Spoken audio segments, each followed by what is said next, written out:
Imagine trying to fix a sinking ship by rearranging the deck chairs.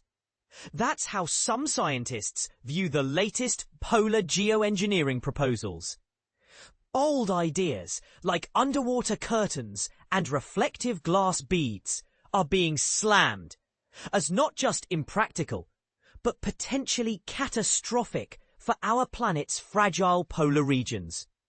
But here's where it gets controversial. While some argue these schemes are our last hope, others say they're a dangerous distraction from the real solution, cutting carbon emissions. The debate over geoengineering has split the scientific community. On one side are those who see it as an emergency brake to your planet hurtling toward climate disaster.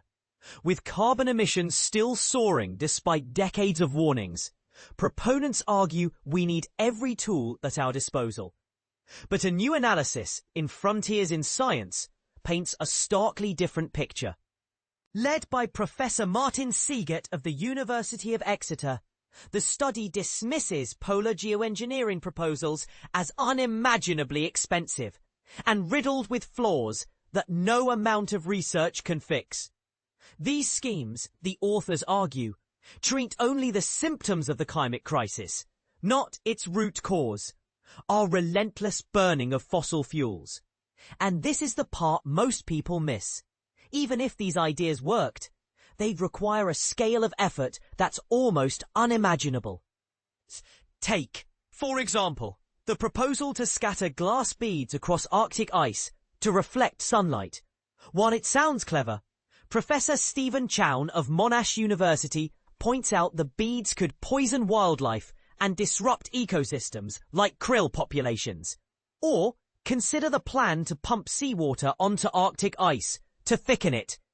Dr. Heidi Silvestre calls it technologically, logistically, and financially unrealistic. Not to mention the governance nightmare of managing ice that drifts across international borders. Even more outlandish is the idea of anchoring giant underwater curtains 1,000 meters deep to block warm water from melting ice sheets. Professor Chown notes that only one ship has ever reached such depths due to the danger of icebergs. Another proposal involves drilling deep holes under glaciers to pump out meltwater, but researchers warn this could simply accelerate ice flow elsewhere. Even fertilizing the ocean with nutrients to boost carbon-absorbing phytoplankton comes with risks, like reducing ocean oxygen levels and disrupting marine life. Critics of the analysis say it's overly negative, ignoring the potential benefits of geoengineering compared to the devastation of unchecked global heating. Dr. Pete Irvine of the University of Chicago argues that stratospheric aerosol injection, for instance, could halt temperature rise quickly and cheaply, though he admits it's no substitute for emissions cuts. Dr. Sean Fitzgerald of the University of Cambridge adds that we need a balanced debate about the risks of geoengineering versus the risks of doing nothing. But Seagate and his colleagues stand firm. We're hopeful we can eliminate emissions by 2050, Seagate says. Anything that distracts us from that goal makes the world less safe. Even if temperatures soar past 1.5 degrees Celsius or 2 degrees Celsius, cutting emissions remains the fastest way to stabilize the climate. The real question, they argue, is why we're pouring money into pie-in-the-sky schemes instead of proven solutions. So here's the big question.